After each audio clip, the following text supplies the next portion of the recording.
Assalamualaikum warahmatullahi wabarakatuh. Selamat malam, salam kenal Pak. Iya Bu.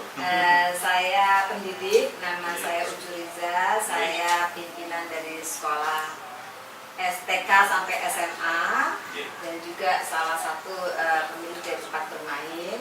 Tinggal di Jakarta dan melihat sangat miris dengan apa yang terjadi saat ini baik di keluarga, karena kita semua juga ketakutan. Saya sudah punya cucu, saya punya orang tua, lalu juga melihat tempat kerja, mall itu tutup, dan saya sangat terima kasih kepada Bapak karena ilmu yang Bapak generous ya, maaf saya ini berkenan untuk berbagi itu sangat membantu saya untuk melihat situasi, sehingga saya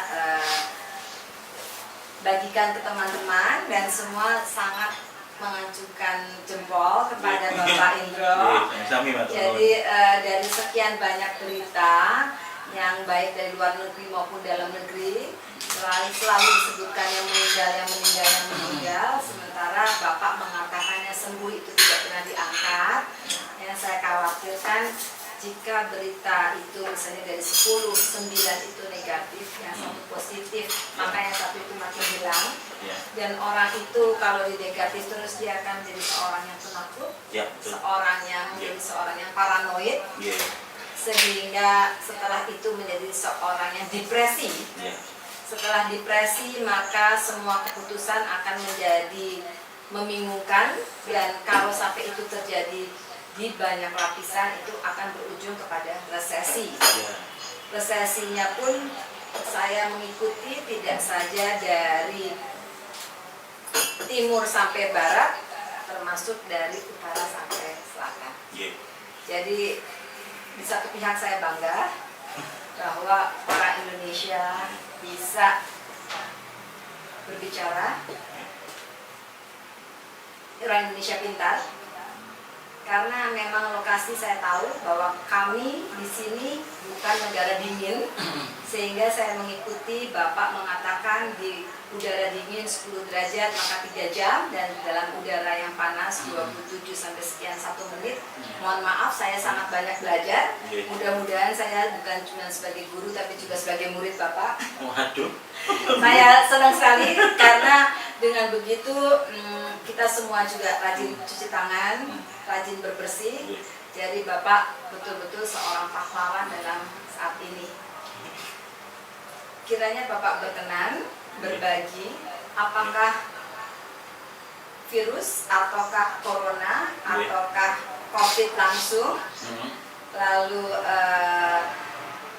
apa yang mungkin saya tidak perlu harus menjelaskan Bapak siapa, karena saya kira siapa yang tidak tahu DRH, MOH, Indro Cahyono saat ini ya sangat mempunyai solusi menurut saya. Mari Bapak silahkan. Jadi kayaknya itu tadi semuanya itu terlalu tinggi Bu. Lawang saya itu ya cuma peneliti biasa itu loh. Jadi prinsip saya itu seperti ini. Jadi ilmu pengetahuan itu bisa berkembang jika disebar ke masyarakat luas. Jika kita memiliki satu keilmuan, kemudian nanti kita simpan sendiri, kita bisa akan tambah, misalnya tampaklah seolah-olah superior gitu loh dibandingkan yang lain. Tapi ilmu kita tidak akan berkembang. Mandek segitu aja. Nah, jika kita punya sedikit ilmu, kemudian kita sebarkan ke masyarakat, maka masyarakat akan ngerti sejajar dengan keilmuan kita, dan kita atau nanti semua masyarakat juga akan berusaha belajar lagi. Itu yang menyebabkan ilmu pengetahuan terus berkembang, itu yang menyebabkan semua manusia terus berkembang, dan kita bisa mengatasi tantangan yang ada di masa depan. Jadi inti dari semuanya adalah sebenarnya jika kita mau belajar, maka kita akan bisa terus berkembang. Dan belajar itu adalah hak semua manusia. Nggak peduli siapapun, semuanya boleh belajar. Ilmu juga begitu. Itu sebabnya mungkin ada berkah sedikit di balik keadaan sekarang, bahwa ternyata memang kita dipaksa jadi belajar. Dan dalam waktu beberapa minggu, saya gembira sekali bahwa sekarang semua orang jadi tahu apa itu antibodi, apa itu sel memori, apa itu virus. Pelajaran yang seharusnya memerlukan waktu bertahun-tahun untuk bisa sampai ke situ.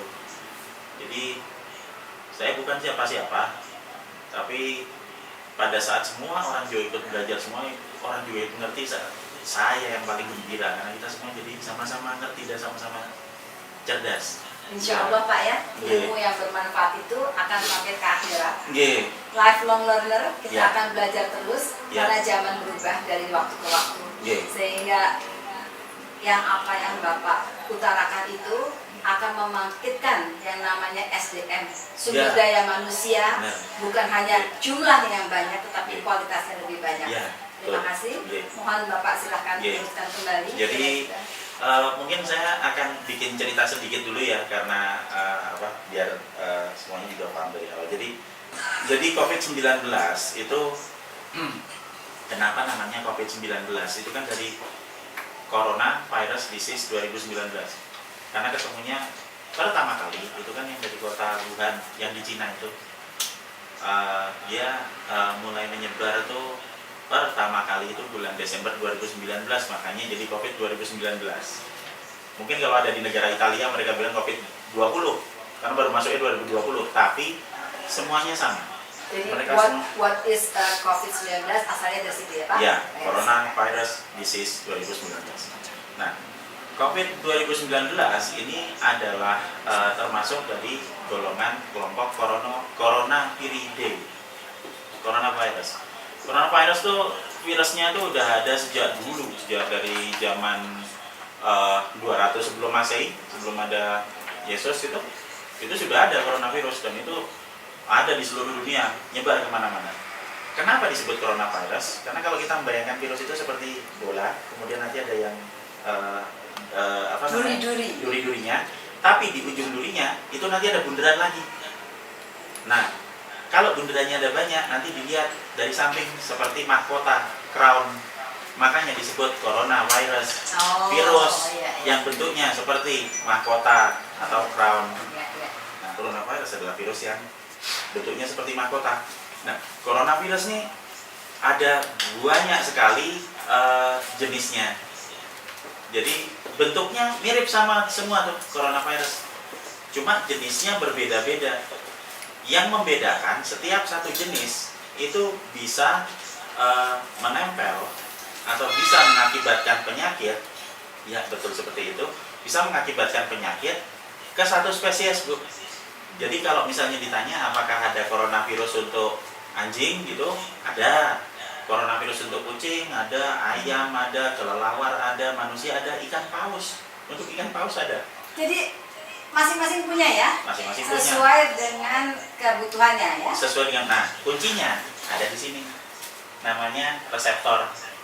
Nah ini nanti ada bagian di ujung sini, di ujung setiap ini yang namanya protein paling luar. Nah, kalau istilahnya di sana namanya RBD, reseptor binding protein. Dan RBD, reseptor binding protein ini hanya bisa nempel ke reseptor yang cocok. Reseptor itu ada di cantolan untuk virusnya, dan itu ada di di jalur pernapasan atau pencernaan setiap makhluk hidup.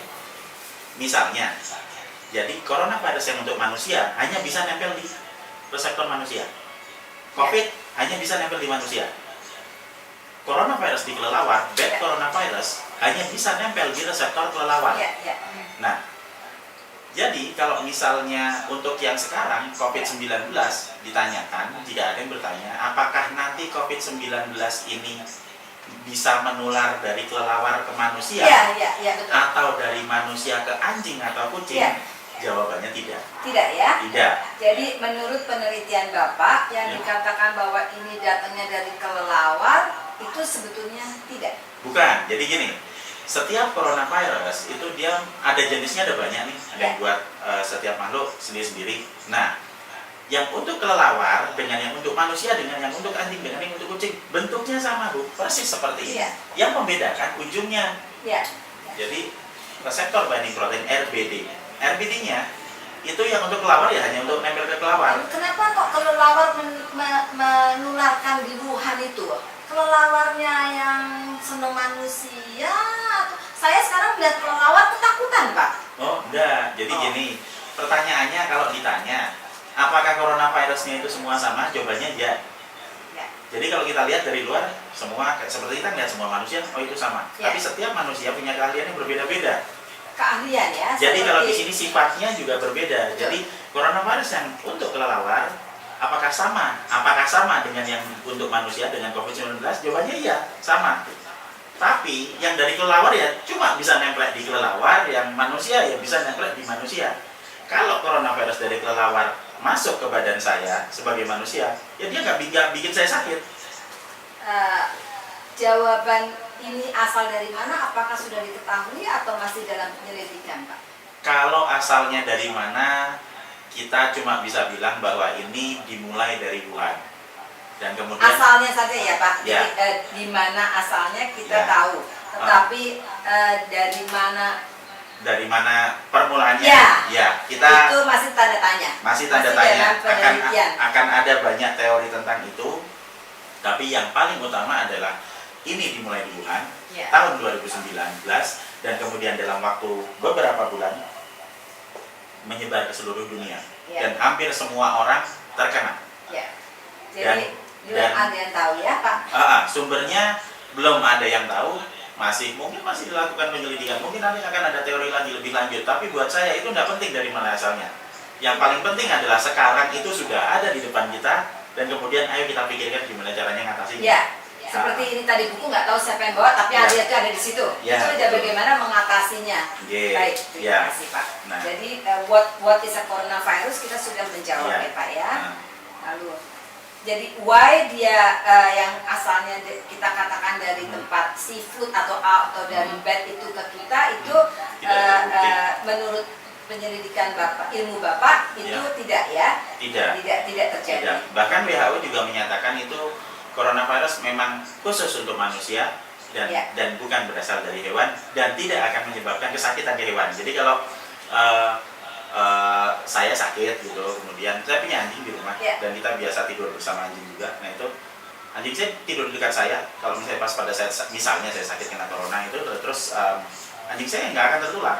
Iya betul. Karena dia tidak ada reseptornya. Ya. Jadi virus hanya bisa menyebabkan sakit kalau bisa nempel di reseptornya. Mengerti. Ah. Jadi seperti dokter hewan ya Bapak ya. Iya. Jadi kalau ada hewan datang ke Bapak, Bapak nggak kena penyakitnya si hewan itu Bapak ya. Ya. Sama dengan kalau Bapak batuk, hewan itu nggak kena batuknya Bapak ya. Ya. Karena memang lain jenisnya. Ya. Jadi tidak akan saling. Ya, jadi bagi yang mempunyai hewan peliharaan di rumah, tidak usah harus takut sampai disiram disinfektan nanti malah dia mungkin Ya. mati ya Pak ya. Ya dimandiin aja biar bersih, tidak usah pakai desinfektan. Ya, tetapi sesuai dengan normanya ya, tapi Iya, ya begitu iya. ya. Sehingga haunya lalu penyebaran ini sendiri Pak, kalau memang kita lihat ada satu lalu begitu sampai mendunia. Iya. Apakah itu karena orang ini sekarang traveling kemana-mana, ataukah memang satu ini ada di mana-mana, Iya. sehingga memang sudah ditaruh ada di sini, di situ, di Iya. situ, atau bagaimana menurut Pak? Jadi waktu pertama kali saya belajar virologi dulu sekali waktu saya masih muda itu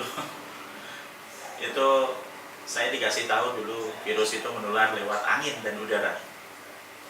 Nah kemudian saya mencoba untuk datang ke beberapa lokasi wabah. Terus saya mencoba melihat bahkan di beberapa lokasi wabah yang berdekatan pada saat anginnya bertiup, Ya.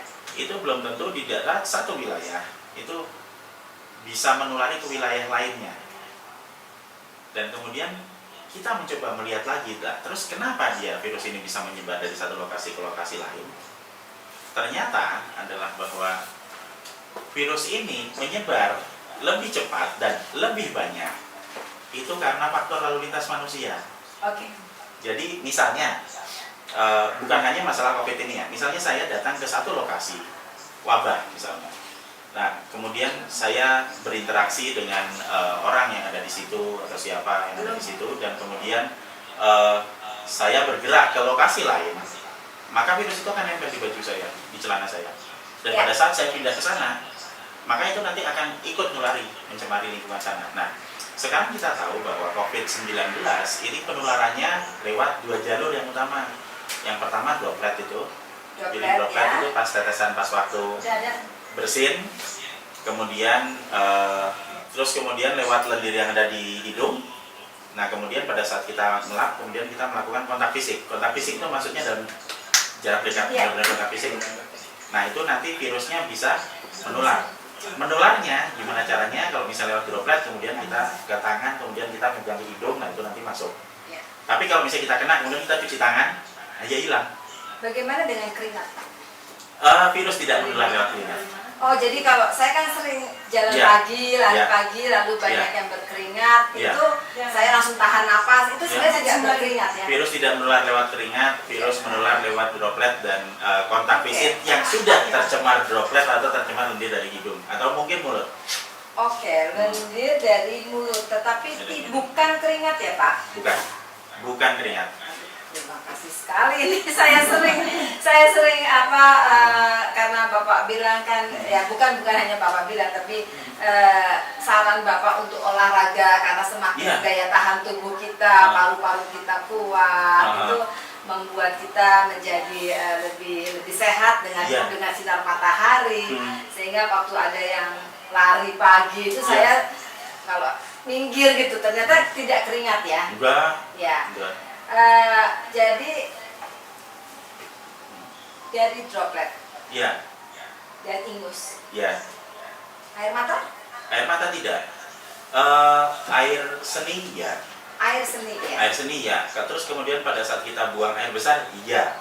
Air besar ya. Buang air besar ya. Tapi kan kalau kita buang air besar atau kita kayak buang air kecil gitu, itu kan di satu lokasi saja dan itu kemudian kan dibersihkan, plastik bersihkan.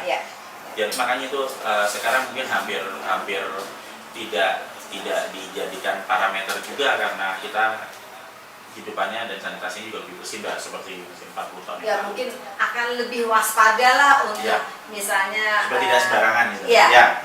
Baik ya. Lalu bagaimana dengan umur Pak? Pak Hanung sudah ada? Pak Hanung hadir. Bisa suara jelas Pak Hanung?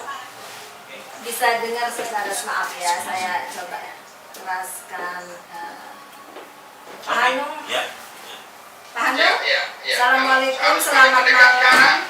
Ke arah gadgetnya, jelas. Ya, dengan ini kita banyak belajar nih Pak Hanung. Tadi ini sekarang saya dari Jakarta, Pak Hanung dari Jogja, Pak Indro dari Bandung, sehingga kita bersatu bersama melawan corona Pak Hanung. Ya, tadi kami sudah membahas bahwa corona itu datangnya dari suatu lokasi. Bu Saskia, selamat malam. Lalu hewan dengan manusia berbeda sehingga tidak saling menular.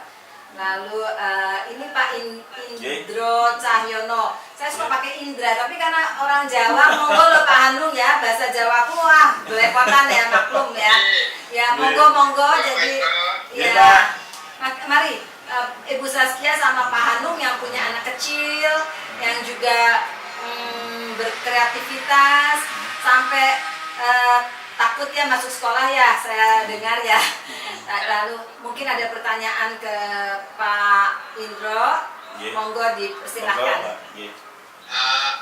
Begini Pak, memang yang membuat kita ketakutan itu kan karena virus corona itu langsung dianggap sebagai sebuah virus yang mematikan. Terus kemudian apalagi saya posisinya pernah punya, saya dan anak-anak saya itu penderita asma bronkitis. Ya kan, asma bronkitis. Dan kita pernah punya riwayat masuk rumah sakit barengan. Jadi anak, istri, dan 4 anak saya itu masuk rumah sakit barengan. Itu yang membuat pada akhirnya saya mengungsikan anak saya. Sebulan sebelum corona, 4 dan 5 empat anak saya dan istri saya itu masuk rumah sakit barengan, ya kan? Nah, selama 3 hari.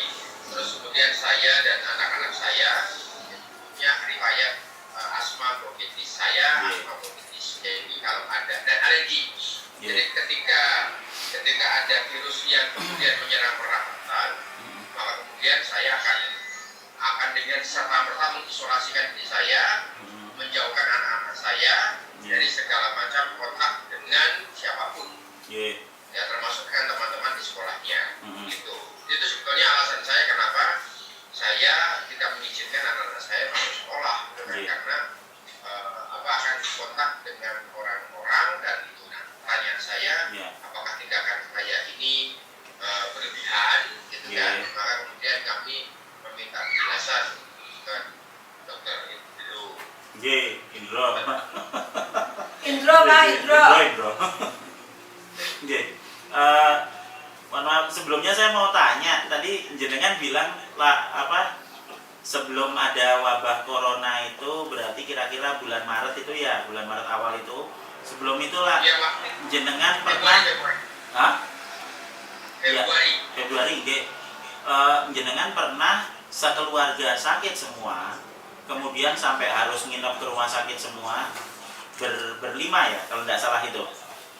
Itu kira-kira bulan apa, Pak? Berlima sama mbaknya 2, tapi mbaknya nggak sakit kan? Sakit 7 jadi sakit semua. Dan dokter nggak ada yang tahu itu sakit apa. Nah saya mau tanya itu kapan? Februari awal, oke. Lah terus wabah corona di tempat kita diumumkan kapan? Februari akhir ya. Februari akhir. Oke. Terus pertanyaan saya kedua, pas pada saat jenengan ada di rumah sakit selama beberapa hari, yang jenengan rasakan tuh apa pas pada saat itu? Apakah demam? Semuanya panas tinggi, badannya lemes luar biasa, batuk pilek. Ya, oke. Jadi saya mau cerita sedikit dulu. Jadi mungkin jenengan juga sering dengar mengenai penjelasan bahwa di dalam badan kita ada yang namanya sel memori yang bisa mengeluarkan antibodi gitu. Oke, saya coba ceritakan dari awal. Jadi kalau misalnya seseorang kena penyakit, misalnya saya kena penyakit virus, maka saya akan kena, kemudian saya akan mengalami sakit karena virusnya masuk ke dalam tubuh toh. Saya pertama kali biasanya nanti respon pertama itu akan jadi batuk, bersin, ya kan, yang masuk lewat hidung ini toh, terus kemudian jadi pilek, tambah masuk ke dalam jadi agak susah nelan, kemudian masuk sampai ke dalam, kemudian nanti kita akan mengalami radang dan kemudian demam. Tapi ini hanya terjadi di hari pertama sampai hari ke-7.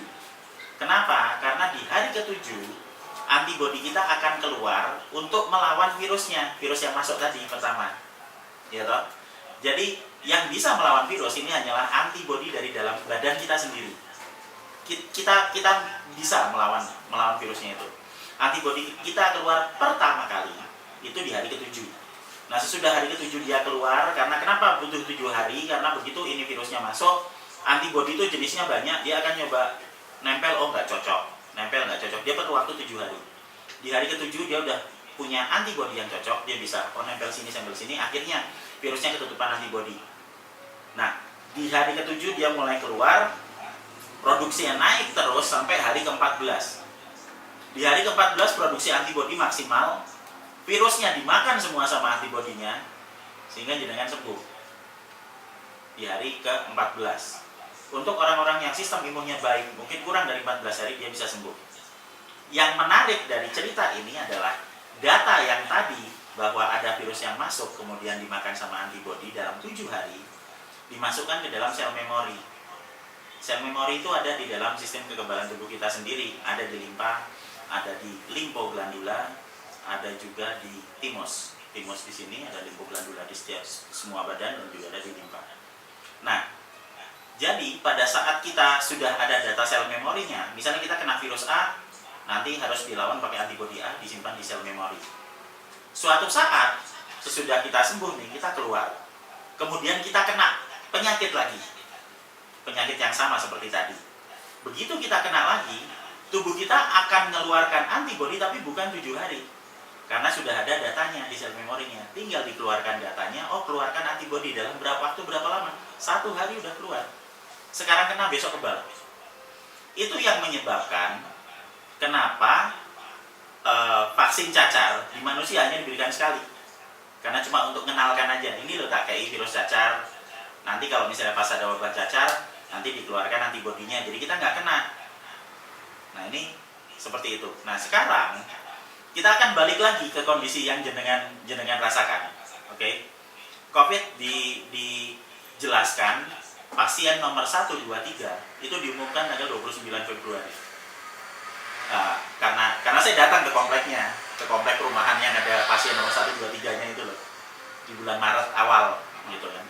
Jadi di tanggal 29 Februari itu COVID pertama kali ditemukan, dan pasien nomor 1, 2, 3 ini terdeteksi positif karena mereka meminta untuk dilakukan pengujian COVID.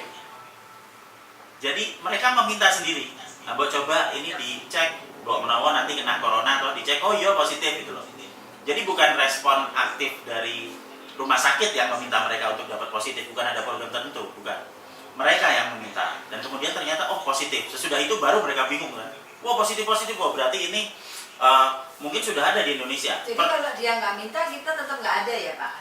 Buat nomor 1, 2, 3 ya. Tidak ada, mereka minta. Nah berarti pertanyaannya adalah, apakah jenengan yakin COVID itu ada di bulan 29 Februari? Jadi sebelumnya ya? Menurut saya sebelumnya sudah ada. Sebelumnya semua orang seluruh Indonesia sudah ada. Mungkin kalau kita ingat-ingat loh, karena saya juga pernah kena. Saya ngalami persis sama kayak jenengan di bulan Februari awal. Saya datang ke pasar, pulang dari pasar, tiba-tiba saya bersin-bersin. Saya udah berpikir, oh ini saya kemasukan virus, tapi saya diemin aja gitu loh. Maksud saya, ini virus ini kan dia harus kena dulu pertama, terus nanti kita akan sembuh dalam waktu 1 minggu, dan kemudian sesudah itu kita kebal. Betul. Berarti kalau kita sudah pernah kena penyakit Januari, Februari, tiba-tiba aneh kayak dia, kayak saya, kayak jenengan, kayak istri saya, kayak semua anak saya itu yang menyebabkan kita selamat di bulan Maret. Ya itu maksudnya. Makanya saya sudah siap-siap. Jadi kalau ada apa-apa kena lagi, biar tidak parah gitu loh Pak. Malah saya parah karena udah ada sebelumnya. Iya, jadi saya sekarang lama-lama, oh ini anget-anget, banyakin ini sembuh. Awalnya sih benar-benar kenapa ya gitu kan ya. Jadi memang sama saya kalau cerita dulu waktu anak saya kecil itu, saya kan baru anak saya itu sering pilek, batuk, saya pergi ke dokter, terus saya tanya, wah gimana ya supaya anak saya ini nggak sakit-sakit. Ya udah kerem aja di kamar, nggak bisa keluar-keluar. Kalau keluar ketemu orang ya kena, tapi lama-lama kan itu biasanya TK. Nanti begitu dia setelah balita dia makin kuat, makin kuat. Jadi ya akhirnya kuat gitu loh Pak ya. Jadi itu yang saya pikir influenza adalah seperti itu. Iya, sifat semua virus itu persis seperti itu. Tidak dibatasi mau apapun, nah, termasuk COVID sekarang itu persis sama seperti itu. Saya juga berpikir ya sama ya Pak. Jadi karena waktu SARS saya juga ada di Singapura pada waktu itu, dan biasanya kalau habis orang pulang umroh itu atau haji semuanya sakit ya Pak ya. Ya gitu. Jadi saya maklum kenapa pada waktu Chinese New Year itu terjadi kerumunan sehingga itu banyak. Lalu di Italia musim dingin lagi ada Fashion Week, ada Venice, lalu misalnya di gereja mana yang air diciprat, saya maklum memang ada kerumunan, tetapi bukan mematikan. Ya memang tidak. Nah, permasalahannya adalah balik lagi kita di ilmu tentang virus, virology itu bukan ilmu yang umum, sehingga banyak yang tidak paham. Karena banyak yang tidak paham, mereka menganggap virus itu persis sama kayak cerita genderuwo di bawah pohon itu loh. Semua orang takut sama genderuwo, tapi tidak ada yang pernah lihat genderuwonya itu loh, tapi takut gitu loh. Nah, jadi bukan seperti kanker Pak ya. Nah, itu kan nyata. Ini kan cuma ketakutan yang ada di kepala kita aja. Betul. Karena kita tidak punya informasi, karena kita tidak belajar. Seperti. Mari kita lanjut lagi. Kita lanjut live-nya. Nah, sip. Jadi saya ulangi lagi tadi. Jadi kalau kita sudah pernah terkena penyakit virus, kemudian kita sembuh, bisa dalam waktu seminggu, bisa dalam waktu 2 minggu. maka badan kita akan punya memori terhadap virus yang masuk. Sehingga pada saat nanti ada penyakit lagi yang sama yang masuk kena ke badan kita, maka kita akan kebal, persis seperti prinsip vaksin. Nah, sekarang pertanyaannya adalah sama kayak yang tadi saya ceritakan, karena COVID ini kan baru diumumkan tanggal 29 Februari. Penderitanya nomor 1, 2, 3 di Depok. Nah, pertanyaannya, dengan lalu lintas yang sedemikian cepat dari Cina ke Indonesia, dari Indonesia kemana-mana, apakah kita bisa yakin bahwa memang baru di 29 Februari itu COVID-19 sudah masuk ke Indonesia? Karena menurut saya sebenarnya mungkin sudah masuk sebelum itu, hanya tidak terdeteksi. Sehingga kemungkinan akan ada banyak orang yang tiba-tiba mengalami kesakitan persis seperti jenengan. Karena saya juga sakit persis sama istri saya, anak-anak saya, kita tiba-tiba juga sakit yang aneh, kemudian selama seminggu tiba-tiba sembuh sendiri. Banget ya dok ya? Betul sekali. Tapi sisi baiknya adalah begitu kita sudah pernah kena, kemudian kita sembuh dalam waktu 1 minggu, maka berarti pada saat kita ada di bulan ini dan sedang ada wabah, maka kita kebal. Ya betul, kita kebal. Itu sebabnya saya tidak punya masalah. Setelah saya sakit parah, kemudian selama seminggu dan kemudian saya sembuh, kemudian saya datang ke komplek perumahan di Depok itu, di mana tempat pasien positif pertama ada tuh itu. Saya datang ke sana, kemudian kita menceritakan persis hal yang sama seperti ini ke warga di sana dan mereka bisa lebih tenang. Jadi kalau menurut saya dengan kejadian yang jenengan alami kemarin di awal Februari, lah itu sudah berkah buat jenengan, karena berarti jenengan sudah pernah kena dan sudah ada sel memorinya, berarti jenengan sudah kebal semuanya. Iya dong, yang ketularan tadi. Belum ketularan? Oh ya nggak apa-apa. Nggak apa-apa, nanti lama-lama ketularan kok. Aku juga curiga sih dok, aku merasa kayaknya corona itu kemarin, karena kita tertularnya 7 orang dalam waktu berdekatan selama 7 hari dan diagnosis dokter pas kita keluar fever unknown. Jadi tetap fever unknown, nggak tahu apa. Betul, iya. Karena pada saat awal Februari kita belum punya primer PCR yang bisa dipakai untuk deteksi virus corona, sehingga nggak akan pernah terdeteksi. Itu loh. Tapi menurut saya kita semua sudah pernah kena dan sebenarnya kita semua tidak punya masalah sekarang. Kita yang sudah pernah kena kemarin terus ada lagi gitu, yaitu kita sudah kebal. Sebenarnya apa sih yang membedakan demam sebelum Maret, awal Maret ya, demam sebelum Maret dan demam sesudah Maret, yang bedakan apa? Sekarang pada Ketakutan. Iya. Sebelum Maret kena demam, bahkan jenengan sampai nginep selama 7 orang selama beberapa hari dan sebelah itu pada bahagia semua, tidak ada apa-apa. Nggak sampai pergi. Sementara sesudah bulan Maret, ya kan, sekarang kita baru batuk sedikit, kayaknya besok nanti mau mati lah gitu.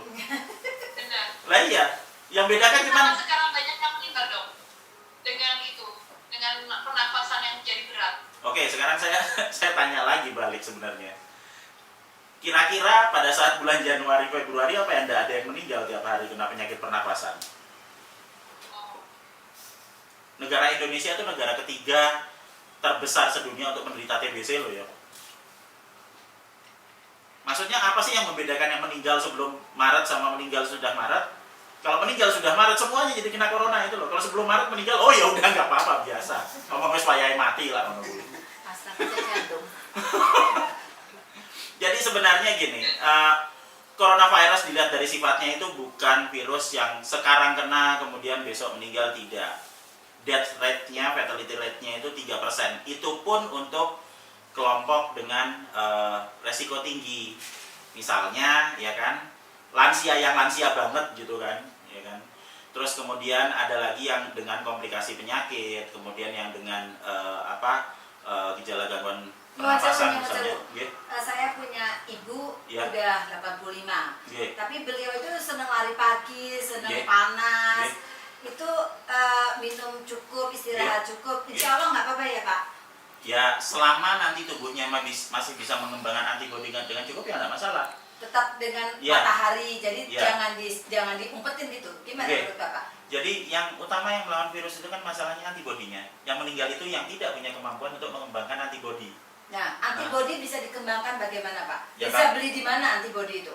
Ya nggak bisa dibeli, antibodi ya dikeluarkan dari badan kita sendiri kalau kita sehat, terus kita bisa sistem di tubuh kita berjalan normal dan sehat, ya nanti akan keluar sendiri, udah gitu aja. Hidup sehat, Iya. tidur cukup, makan cukup, vitamin cukup, Iya. semuanya. Jadi lifestyle ya Pak, hidup Iya. sehat itu yang harus diterapkan. Ya, Dan betul. bersih. Ya, dan vitamin E. Nah, Vitamin E. vitamin E itu akan meningkatkan antibodi 2-3 kali lipat lebih banyak daripada produksi normal. Kalau itu saya udah pernah teliti. Vitamin E Iya. yang ada di makanan apa saja Pak? Kalau vitamin E ya ada di brokoli, ada di toge kecambah itu banyak. Di Oh, daun jadi kelor ada. sayur-sayuran. Enggak, cuma 3 itu yang banyak. Cuman brokoli, kecambah, dan daun Daun kelor. kelor. Iya. Jadi selama itu kita konsumsi Jambu. Oh, biji bunga matahari ono, tapi biji bunga matahari sunflower itu. Iya, Oh, tapi itu iya. susah mungkin carinya ya. ya Kira-kira itu seminggu berapa kali? Harus setiap hari makan kecambah, besok brokoli, atau dosis apa yang bisa? kalau saran saya sih kalau misalnya masih selama wabah gitu ya udah makan aja sebutir sehari. Istri saya minum sebutir sehari. Saya datang di banyak Sebutir itu maksudnya vitamin Oh. atau vitamin apa? Vitamin E apa? Iya, saya beli vitamin E yang di ini Yang di mana aja? nyebutnya nggak apa-apa ya. Ya. Saya di Indomaret tuh. Iya, iya. Ya, Oh, itu itu. aja. Jadi dosis berapa? 100, 500 ribu? Lah, disitulah ada di kemasannya kan Iya. ada petunjuknya tuh. Iya. Lah, yuk ikuti itu aja gampang. Oke. Nah, E ya Pak? ya, saya cuma makan, maksudnya saya datang di banyak lokasi wabah dan ini bukan wabah pertama saya COVID, dan saya masih bisa nyambung hidup itu karena tiap hari minumnya vitamin E sama vitamin C itu sebutir sehari, udah itu toh. C. Iya. C juga. Jadi dua, Iya. E dan C. Iya. Apakah air harus 8 gelas dengan madu dan lain sebagainya? Ya, kalau air ya biasa lah, maksudnya ya secukupnya. Kalau mau minum banyak ya enggak apa-apa, tapi nanti jadi sering ke toilet itu. Terus kalau jadi gini, vitamin E akan mempercepat pembentukan produksi sel-sel yang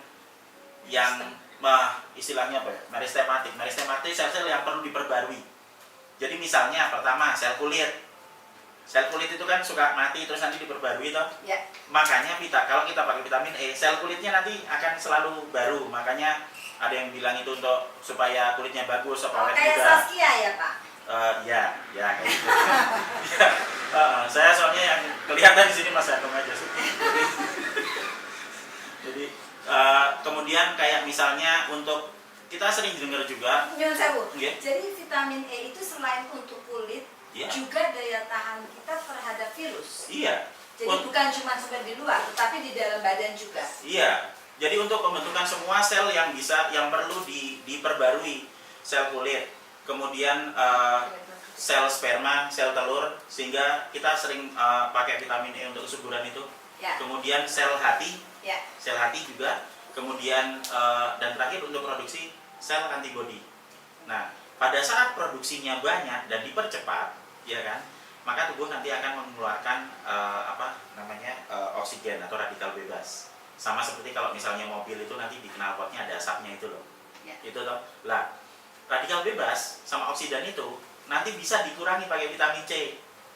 Sehingga kalau kita makan vitamin E sama vitamin C, produksinya bisa jalan, sementara radikal bebasnya sama oksidannya bisa berkurang juga. Fungsinya berbeda tapi saling komplement, Pak. Ya, nah pas pada saat pembentukan sel itu kita perlu energi.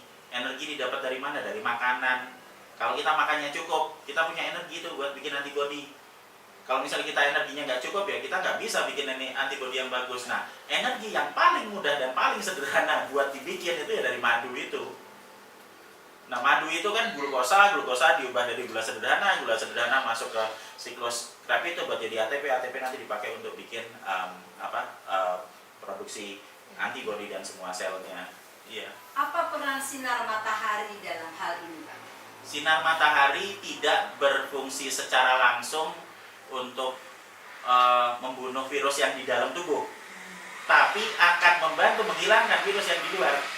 Iya. Yang di luar. Iya, jadi kalau misalnya kan kayak tadi nyebarnya lewat apa? Oh, lewat droplet gitu toh. Ada orang bersin gitu, misalnya kita belum sempat ngeles gitu, udah terlanjur kena gitu toh. Terus kita nggak punya sabun apa buat bersihin ini gitu kan. Atau ada orang yang atau di belakang kita Ya. cacing kena ya, baju kita. ya, atau ada yang mungkin pilek terus nggak sengaja megang baju misalnya, atau megang kulit dan kita nggak sadar. Tapi pas pada saat ada sinar matahari, virus itu nggak bisa tahan di tempat yang kering, di tempat yang terang, di tempat yang panas itu nggak bisa tahan lama. Seperti udara di Jakarta 28 Ya. itu tidak. 26 sampai 30 itu terus dengan UV index di Indonesia itu paling tinggi sedunia karena dia ada di garis khatulistiwa toh. Itu ada di angka 9 sampai 10. Di Itali suhunya cuma 6 derajat. Di Indonesia suhunya 26 sampai 30. UV indeksnya di Itali cuma 4, di tempat kita 9 sampai 10. Itu sebabnya korbannya banyak di Itali. Sementara di Indonesia ya kemarin Mbak Saskia pernah kena terus sembuh. Nah, sekarang udah kebal.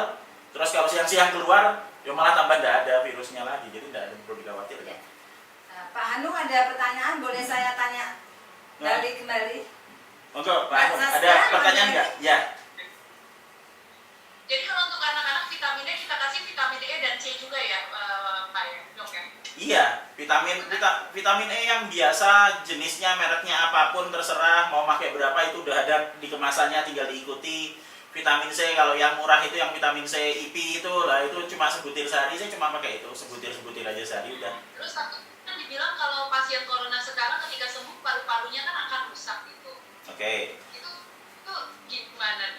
Ini banyak yang nanya di followers. Iya. Soalnya sambil live juga. Ya, oke. Sekarang pertanyaannya, kita semua pernah sakit. Saya pernah sakit, jenengan Mbak Saskia juga pernah sakit toh kemarin. Toh? Iya. Sekarang apakah punya gangguan pernafasan? Saya sih kan. Baik. Anak-anak sih kemarin pas sakit asmanya. Iya, tapi kan sudah ada bawaan asma toh. Bukan karena sesudah sakit terus tiba-tiba jadi asma toh. Lah iya anak-anak ya enggak apa-apa toh. Gak apa-apa sih sekarang. Lah iyalah, terus gimana sakitnya paru-parunya? Soalnya kan kemarin dibilang abis kena corona paru-parunya akan rusak permanen abis itu. Nah ya, kita belajar dari diri kita sendiri saja bahwa kemungkinan kita semua sudah pernah kena. Saya sudah pernah kena dan terus saya masih bisa ngobrol sambil ketawa-tawa sekarang toh sama jenengan juga, padahal udah pernah kena juga gitu kan. Jadi ya kerusakan paru-paru hanya bisa terjadi kalau misalnya sudah ada gangguan gangguan alveoli. Jadi alveoli itu sel terkecil yang ada di paru-paru. Sebelumnya sudah pernah rusak. Sehingga kalau kena akan tambah rusak. Gitu loh. Asma bukan itu. Asma itu cuma agak sedikit gangguan pernafasan, mungkin karena ada gangguan di saraf atau apa itu, atau mungkin karena alergi misalnya. Tapi alveolinya tidak rusak itu loh. Sehingga pada saat kena ya tetap akan seperti itu. Tapi berbeda jika misalnya sudah ada gangguan yang sampai parah di dalamnya. Nah, kemudian kena corona, nah kerusakannya juga akan lebih sifatnya lebih berat gitu loh. Tapi asumsi bahwa coronavirus kena kemudian paru-parunya rusak hingga 30% itu salah. Tidak seperti itu. Karena kita semua sudah pernah mengalami dan kita semua masih happy kok sampai sekarang. Karena perbedaannya kan sebelum Maret sama sudah Maret kan cuma paniknya aja. Gitu loh. Pak, ada yang tanya, ini Iya. kan banyak orang yang sehat, Iya. ikut sakit, Iya. bukan sakit COVID, tapi sakit ketakutan. Iya. Jadi ini ada dari psikolog menanyakan, Hmm. apakah ada cara yang mudah agar masyarakat bisa mengecek diri sendiri, apakah saya sudah kena COVID atau belum? Nah, kalau misalnya kita jadi gini, kalau secara khusus kita harus melakukan pakai pengujian, ya kan, itu. Jadi pengujian untuk COVID sekarang itu ada 2.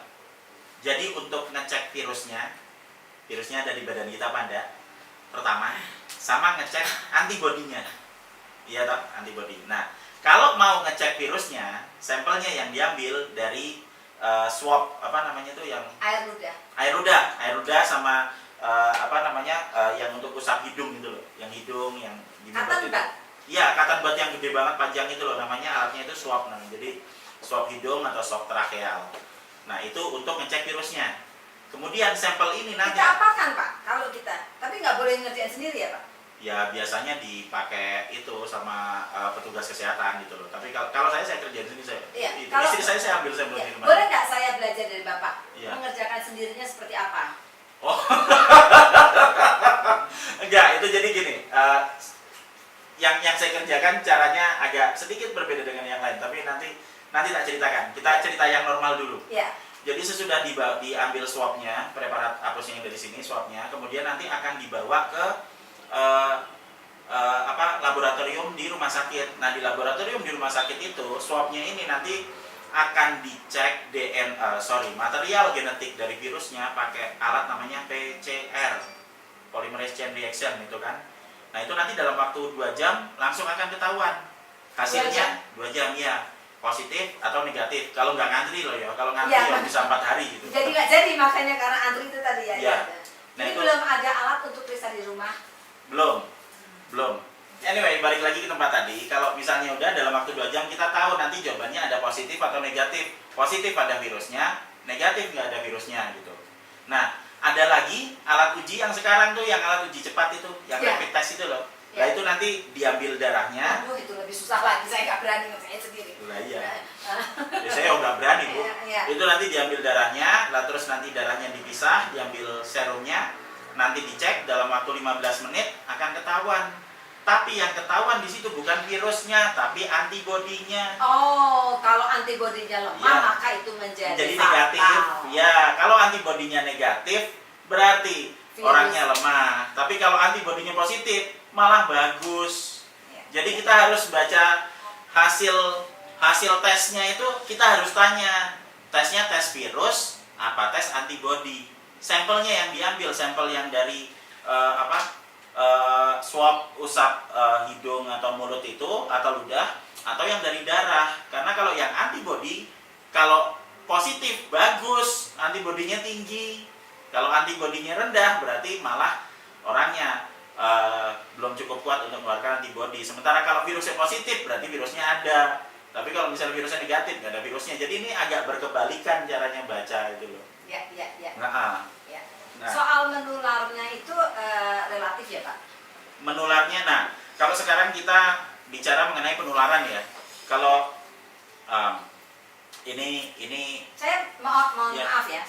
Saya ada 2 masukan Pak ya. Ya. Saya mendengar dari YouTube salah satu menteri dari Israel kalau Ya. nggak salah mengatakan sudah nanti semua kena lalu 4 minggu semua beres. Tetapi kalau kita makin lama itu kan makin lama Pak apanya Bu? durasinya. Iya. Jadi kalau makin ditahan-tahan itu nggak 4 minggu, 4 bulan, mungkin malah 8 bulan. Jadi kira-kira apakah kita lebih baik kita tularkan lalu kita selesai atau kita tunggu sampai bagaimana caranya Pak?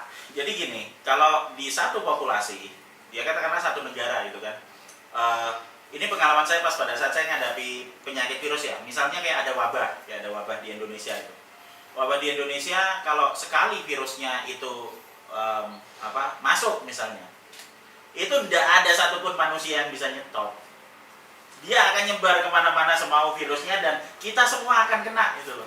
Mohon maaf, kalau Ya. saya lockdown rumah saya, Iya. besok saya kan berarti nggak ketularan. Iya. Lalu besok saya pergi, Iya. saya tetap ketularan toh Pak? Iya, keluar rumah ya kena. Maksudnya semua virus itu sekarang sudah ada di luar gitu loh. Ya. Dan sebenarnya kita Kecuali kalau sampai ada vaksin ya Pak. Nah itu ceritanya lain. Iya. Tapi selama belum ada itu tidak bisa tertunda. ya, tapi diingat juga bahwa di Wuhan itu tidak ada vaksin loh ya. Iya, Ya, tetapi dan mereka semua sembuh loh. nah itu apa rahasianya Pak? Nah, ya itu antibodinya tadi yang misalnya dikasih vitamin yang masih juga. Soalnya dia ilmunya tinggi Pak, pinter kali Pak, bukan? Kalau- Ada kemungkinan nggak bahwa suatu negara itu maju bisa menanggulangi karena dia tingkat pendidikannya tinggi, sementara yang kita tingkat pendidikannya atas hal tersebut kurang tinggi, jadi Bapak harus berbagi ilmu banyak Ya. supaya kita lebih cepat. Tips Ya. Bapak untuk Indonesia apa? Kalau saya sih, kalau misalnya tips untuk Indonesia itu harusnya saya dioperasi plastik. Kenapa Pak? Karena kalau misalnya wajah saya dibikin kayak bule, terus rambutnya dibikin kuning-kuning, terus saya ngomong di Inggris-Inggrisin, semua orang percaya sama saya itu loh. Sama kayak WHO ngomong, sama kayak dokter, profesor siapa yang ngomong, tapi begitu dia keluar terus saya ngomong, lah iki maneh. Oh, Lah mosok lah iya ngomongnya ngono kan. Sama kalau Pak Hanu ngomong, Nah, ya, itu kalau maksudnya. Bapak belum tentu Nah, iya. setuju. Makanya karena memang Bah, apa jenenge? Kita bisa bikin percobaan sosial sederhana, ya kan? Misalnya nanti Mbak Sasia saya di kelompok ngomong dulu. Ya. Mulai lu percaya mbak aku saya ngomong.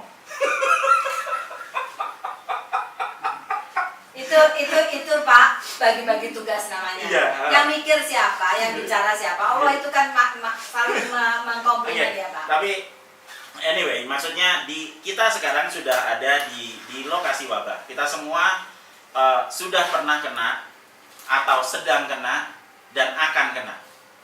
Dan penyakit ini tidak semengerikan seperti yang diberitakan di banyak media gitu loh. Karena mungkin sebenarnya kita sendiri sudah pernah mengalami, hanya kita tidak sadar kalau kita sudah kena. Dan saya yakin kita semua bisa ngatasi, karena kalau kita lihat dari di Wuhan, kita berbicara mau bicara apa, kita antivirus, kita mau bicara mengenai vaksin gitu kan. Mereka kena di bulan Desember 2019 dan di bulan Maret itu mereka sudah selesai. Januari, Februari, Maret, ya kan? Dan mereka sudah selesai, 97% kembali sembuh. Yang 3% mungkin orang dengan yang ada di grup resiko tinggi. Tapi 97% mereka sembuh dan tidak ada vaksin di sana. Betul. Dan tidak ada antivirus. Hanya antibodinya yang diperkuat. Dan mereka kalau masuk ke dalam rumah sakit, ya dikasihnya vitamin E, vitamin C, nek panas dikasih paracetamol, ya wis monggo roto. Cuma itu, maksudnya kita bisa melakukan itu selama kita tahu virusnya, kita tahu apa akibat virusnya terhadap kita tahu gimana caranya kita ngatasi dari dalam tubuh dengan naikkan antibodi. Sementara di luar tubuh, nah kita kan virusnya mati pakai pelarut lemak, pakai sabun ya, asal kita sering bersihin rumah gitu, lah ya virusnya mati semua. Terus pada saat kita keluar pas waktu olahraga naikkan antibodi, kita keluar kena sinar matahari kan bersihkan virus yang ada di badan kita, ya kan? Dan kemudian virus-virus itu di luar juga nggak akan bertahan lama pas pada saat siang-siang gitu loh. Jadi kayak misalnya sekarang sedang senang nyemprot itu ya, nyemprot desinfektan itu loh, desinfektan disemproti gitu. Nah kalau misalnya nyemprotnya ya, padahal virusnya itu kalau misalnya siang-siang panas itulah pada mati semua di jalan. Nggak usah disemprot, mati sendiri. Sebenarnya nggak usah disemprot, cuma mati sendiri gitu loh. Cuman kadang-kadang kalau nyemprot itu gini, jadi newes nyemprot lego, terus virusnya mati, aku ora kena gitu. Tapi yang nggak apa-apa dilakukan aja, yang penting gembira gitu aja toh. Yang penting gembira, terus yang penting bisa diulangi lagi dok? ya, oke. Jadi virusnya itu kalau oke, virusnya di tengah siang hari, di tengah jalan, pas panas-panas kayak di ring road itu, kemudian UV-nya tinggi, itu siang-siang itu ya mati sendiri Pak di sana. Nah, cuma kadang-kadang kan tetap dilakukan penyemprotan gitu loh. Nah, sebenarnya kalau penyemprotan desinfektan, kalau menurut saya akan lebih tepat. Enggak kerungu toh suaranya? Iso? Boleh, halo. Kerungu? Ada suaranya oke? Oke, ya, tak deketin. Ya, tak cedak ya. Ya.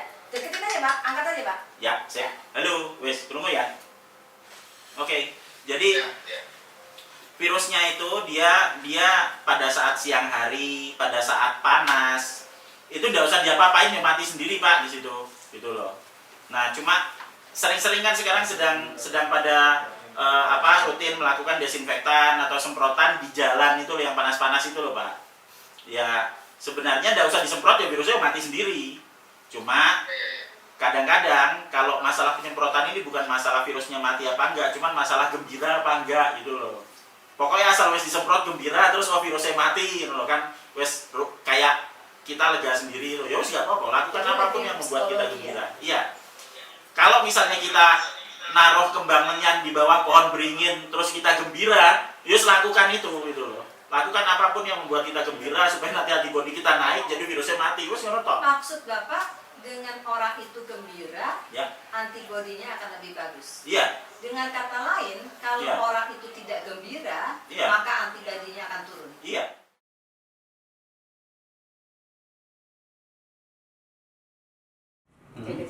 apa itu kan kalau sholat itu kan kita harus saling pundak ke Dekat-dekatan, pundak, ya.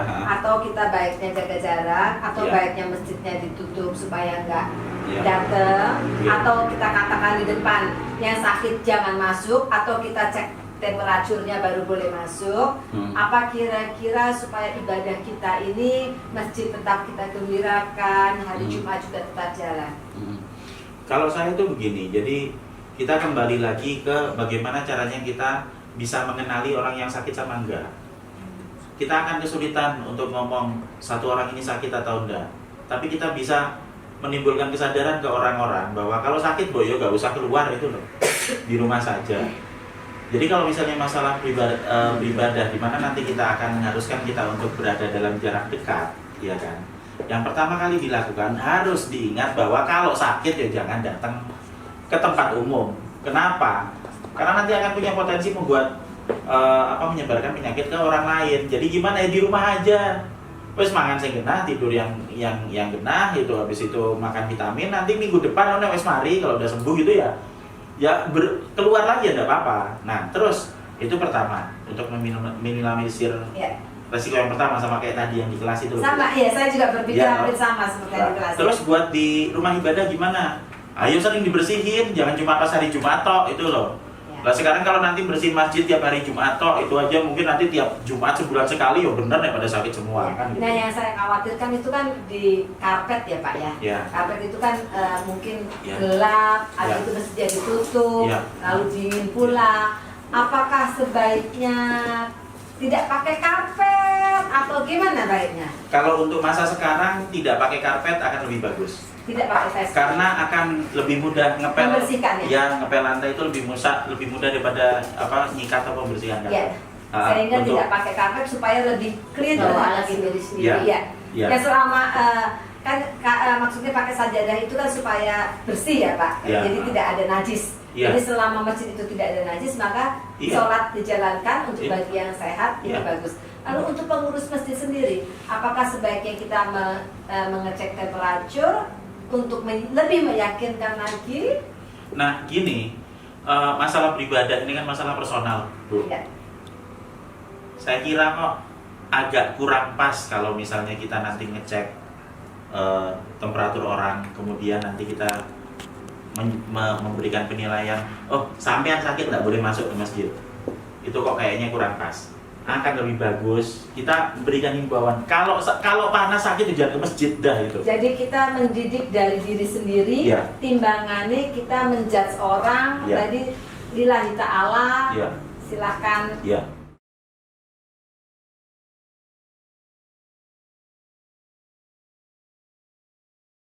Begitu Pak Hanu, karena ini sudah jam 8, Bapak sudah kerja dari pagi, saya Ya. juga sudah dari pagi, mungkin saya akan terus belajar, Ya. kita lifelong learning, terus Ya. belajar. Jadi lalu anak-anak sekolah nih Pak ya, Ya. anak-anak ini kan Ibu Saskia punya anak 3, Ya. lalu mau ketemu temennya juga takut. Ya. Tetapi secara menurut saya sebagai Ya. guru, Hmm. mereka juga senang bermain sama Ya. temennya. Ya.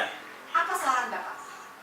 Buat anaknya Bu Saskia. Anak-anak umumnya. Oh ya udah, tak pikir kalau iya kalau buat anaknya Bu Saskia lah, udah pernah kena ya nyantai aja, itu udah kebal loh. Tapi anak-anak umumnya, apakah sekolah saya punya Iya. sekolah. Anak-anaknya kan senang main sama teman. Iya. Satu kelas ada 25. Oke. Apakah saya harus taruh menjadi 10 supaya 22 atau kita tanya dulu yang sakit suruh pulang atau Oke. mau Iya. nularin sedikit Iya. nggak apa-apa biar tambah.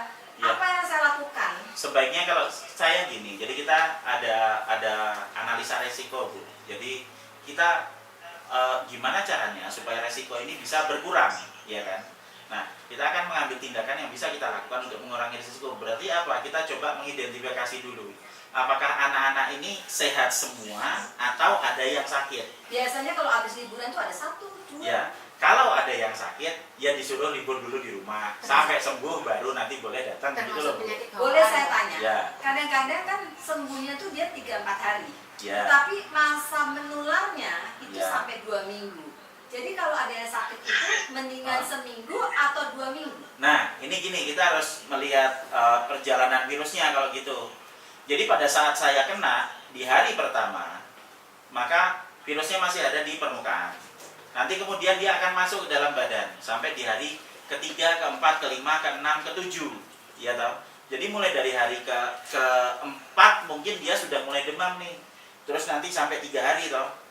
Nah kadang-kadang kita ngerasa oh kita demam selama 3 hari, berarti kita sakitnya selama 3 hari. Enggak. Kita sakitnya udah dari 7 hari yang lalu sebenarnya, cuma kita nggak sadar kalau udah masuk itu loh. Ya, Nah, pada saat demam ya kita tunggu sampai demamnya selesai. Sesudah demamnya selesai. Maaf, sinyalnya. Oh, oke. Ya, saya tak.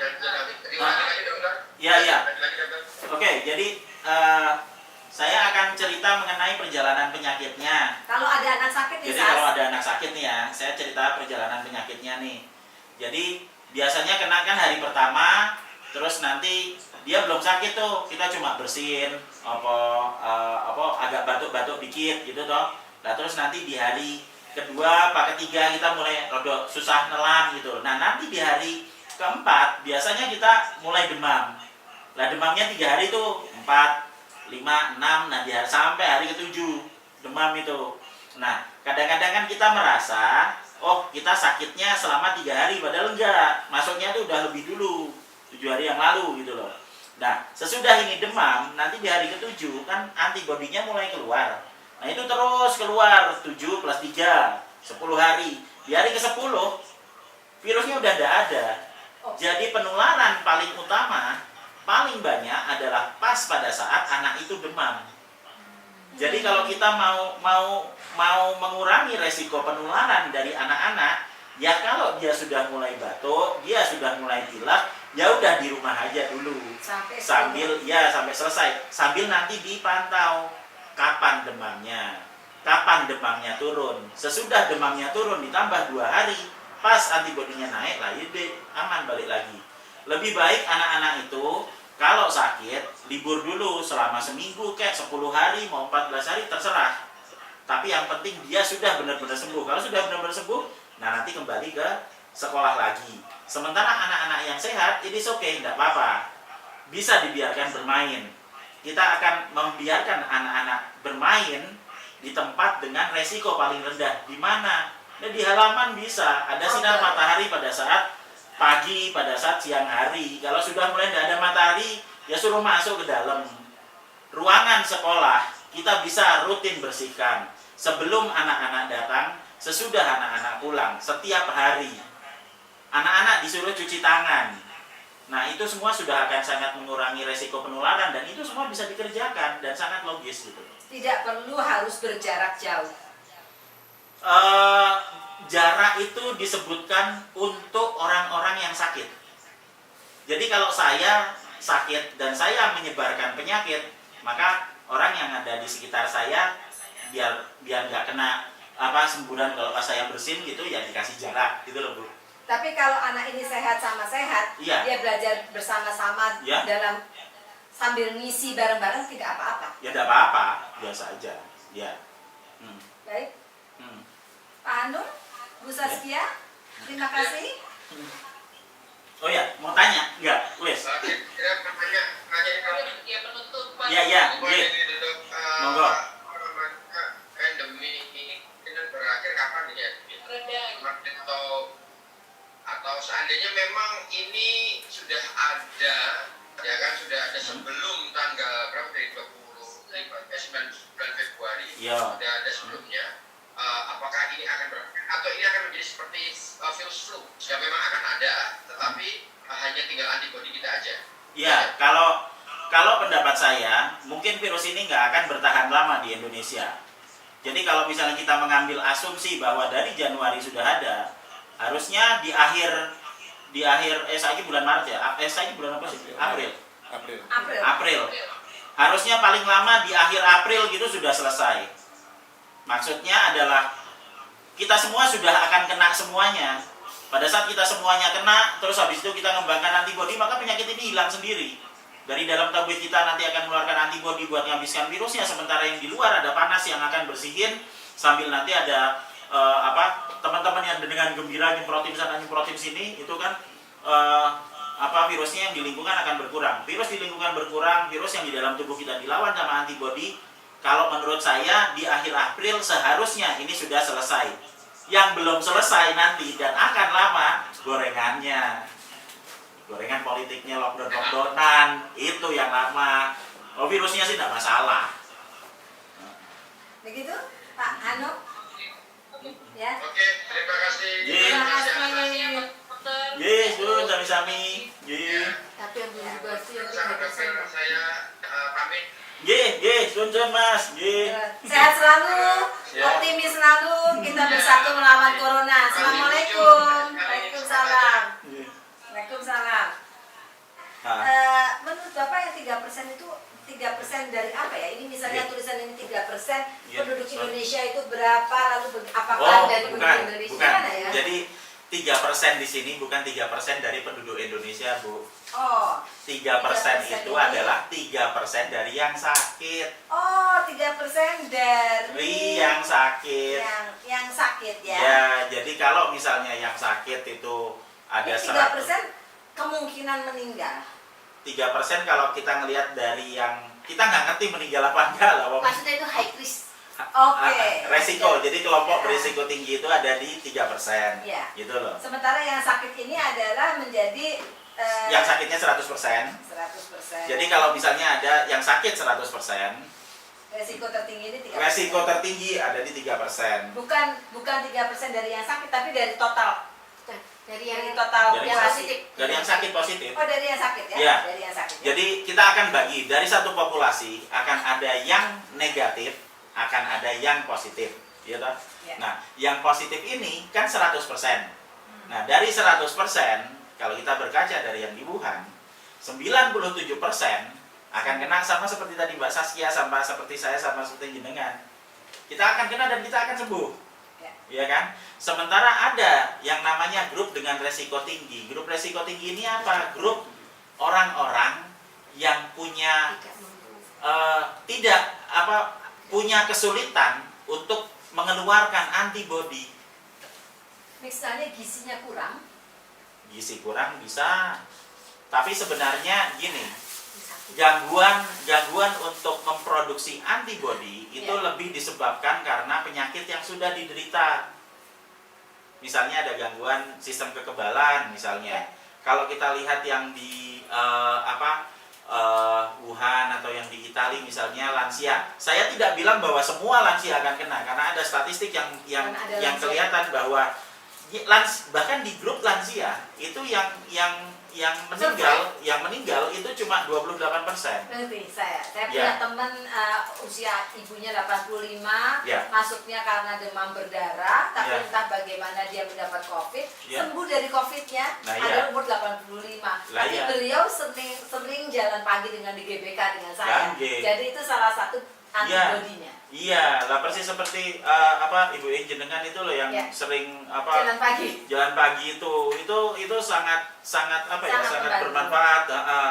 Lah di grup ini jadi belum tentu lansia, jadi jangan menyamakan ya. Hidup kita bukan statistik. Betul. Hidup kita bukan statistik, bukan 271 juta nanti 3% dikali ini jadi berapa juta, enggak seperti itu. Ya. Karena kita tidak ngerti apakah besok terus saya hidup apa mati, ya enggak ngerti. Kena COVID apa enggak ya enggak ngerti kan kita. Jadi kita tidak bisa, jangan sekali-sekali kita mengandalkan hidup kita sama angka, karena hidup kita tuh bukan angka, hidup kita tuh buat bergembira gitu loh. Nah, saya senang sekali dengan kata-kata Bapak. Hidup kita ini harus bergembira dan bersyukur. Iya. Nah, apa nasihat Bapak agar kita semua di dalam hidup yang sepertinya gelap ini menjadi gembira? Ya kita lakukan apa yang kita suka. Kalau ada orang yang kesulitan, kita bantu. Kalau misalnya kita tidak bisa bantu, ya minimal nggak usah ngerecokin gitu aja loh. Sebarkan hal yang positif. Ada hal yang negatif ya dibuang-buang aja lah, ngapain dipikirin.